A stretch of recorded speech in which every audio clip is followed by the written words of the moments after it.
Yorana bonjour, c'est Ray pour Ray Invest. On se retrouve dans cette nouvelle vidéo analyse trading bourse hebdomadaire.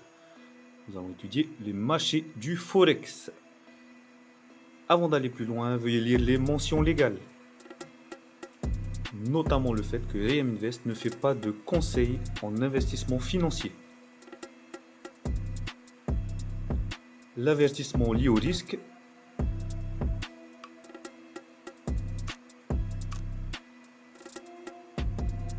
Et avant de commencer, si ce n'est pas déjà fait, abonne-toi, active la cloche pour recevoir les notifications lorsqu'on fait de nouvelles vidéos. C'est parti. On se retrouve sur Pro Real Time. Donc, pour le Forex, pour les paires Forex, nous allons nous intéresser à l'euro USD, USD JPY et euro GBP. Ok. Donc, la semaine dernière, sur l'euro USD, hop, on a assisté à une belle hausse. Voilà, une belle hausse. Tac, ce qui était nickel.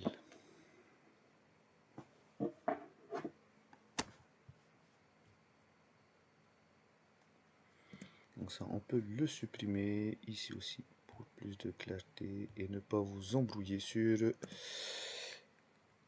ce qu'on peut voir sur le graphique, du point de vue technique. Voilà, donc, hop, lundi, j'avais dit qu'en fait, il y avait une divergence ici et qu'il y avait de fortes probabilités, si le cours venait à continuer à grandir comme ça, qu'il y avait une opportunité d'achat. Voilà. Donc même avec, avec une stratégie très simple du pullback respectant la loi de Dow, la théorie de Dow, on pouvait se faire un bon petit billet. Tranquille. Ok, donc qu'est-ce qu'on peut attendre de cette semaine? Donc d'un point de vue technique, là on entame un range. Okay. Donc ici, ce qui est très bon. Voilà, avec une borne haute aux alentours de 1,22 et une borne basse aux alentours de 1,217. Voilà, intéressant à jouer. Au niveau des indicateurs techniques, donc il faudra attendre la cassure et la clôture au-dessus du VWAP pour bien se dire qu'on est en achat. Okay. En achat, on irait éventuellement récupérer la zone, la borne haute du range. Inversement, si on devait partir en dessous avec un throwback, on viendrait éventuellement récupérer la zone 1,21 258. Voilà, correspondant en plus à la droite de vitesse 1,5.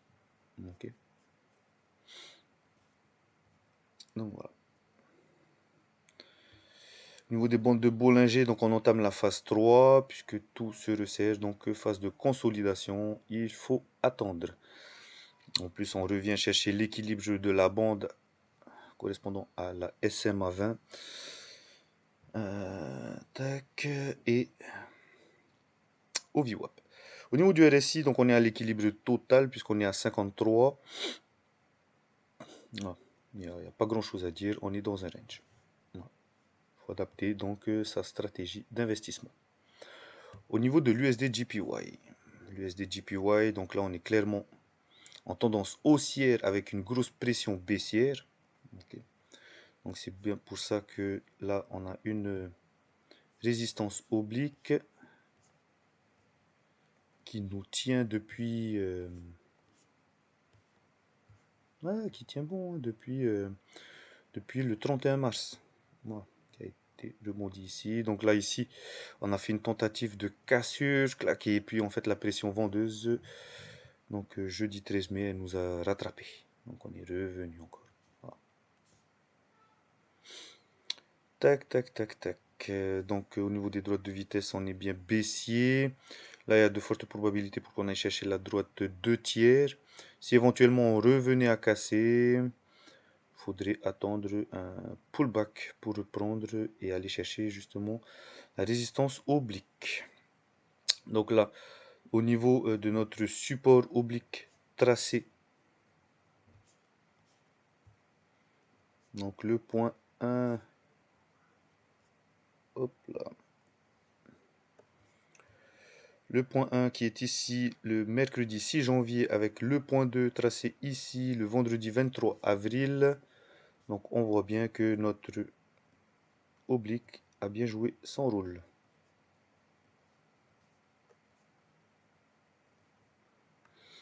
Il y a juste pour une meilleure visibilité.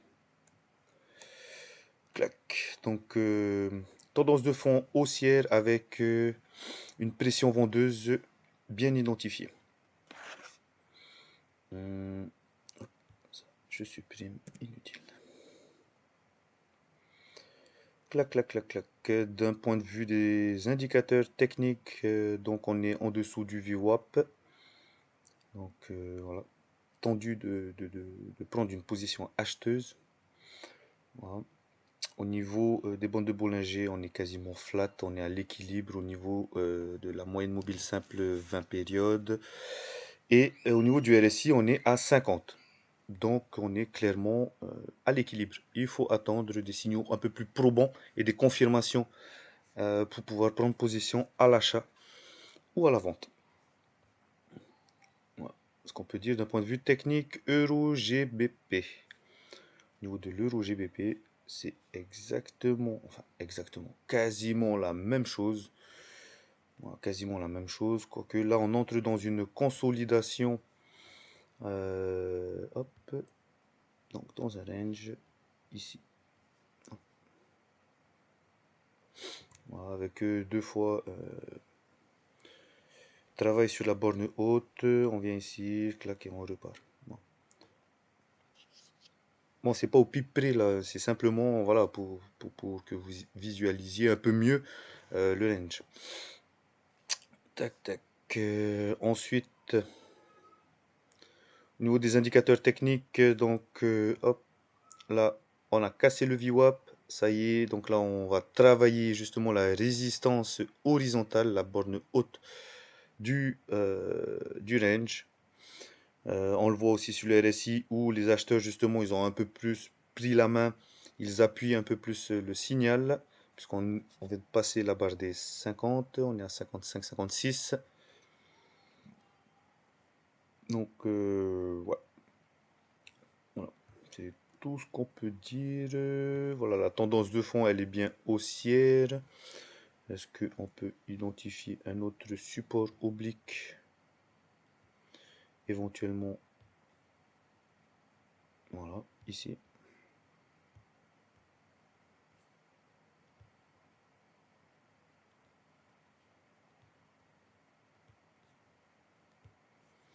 Voilà.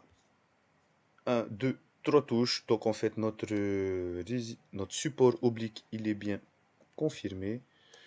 Ce qui est un bon signal. Très bien. Donc voilà ce qu'on peut dire d'un point de vue technique sur les paires Forex que nous étudions. Euro-USD, USD-JPY et Euro-GBP. Passons aux news macroéconomiques. Donc voilà un petit récap de ce qu'on a pu voir. Ok. Au niveau des news, donc il faudra bien prendre en compte les news des différents indicateurs économiques, PMI, IPC, PCE, confiance des consommateurs. Voilà, pour rappel, le consensus anticipe des résultats. Il suffira d'attendre, comme ça s'appelle, la proclamation, donc la publication des résultats. Si on est au-dessus du consensus, donc de l'anticipation du consensus, il y a de fortes probabilités pour qu'on continue à la hausse et inversement, si on est en deçà de l'anticipation du consensus des analystes, on irait à la baisse. Nous avons terminé. On se retrouve la semaine prochaine pour une nouvelle analyse. N'oublie pas de t'abonner, active la cloche pour les notifications, like si la vidéo t'a plu et commente. Nous sommes également présents sur les réseaux sociaux, Facebook et Instagram, le tout dans la description. One life to act.